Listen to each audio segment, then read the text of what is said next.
Hello guys, how are you today? Beautiful weekend to all of you.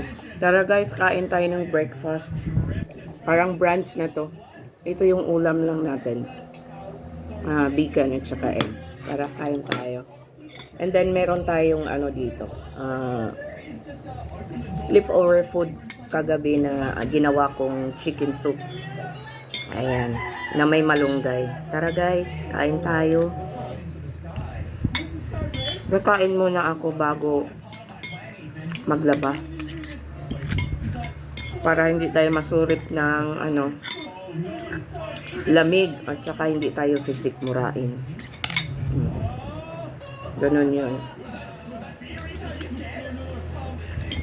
Diba guys? Kumain na ba kayo dyan? Kain na tayo guys.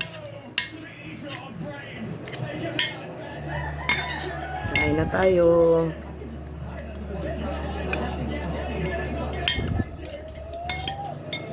Masarap kasi ipares yung bacon at saka egg. Para sa akin ha. Ano sila, mag-partner talaga sila.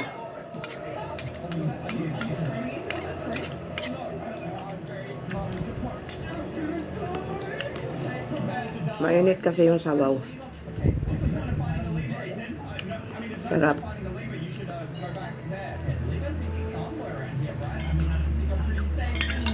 Marami kasi akong sinabaw nito para preheat na lang siya sa microwave.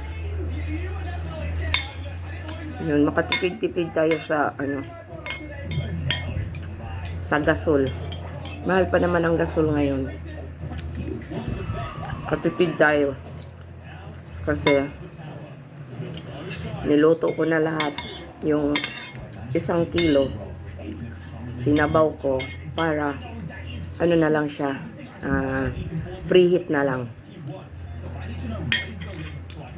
Yun. Yan din ko kahapon yung aking apo, kaya kakakain din sila. Pati yung mga anak ko. Ayan. Yan lang yung mga technique dyan guys. Lutuin na lahat para preheat na lang.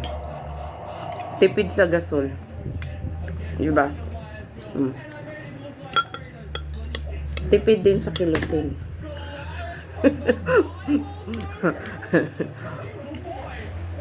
So, pasensyahan nyo na yung dagway ko guys kayo. Late tayo nakamata ron ba kay syempre gabuday-buday pa ta kay wa may pasok gud ang mga estudyante. So kailangan po nating mag-relax. Kain na kayo dyan.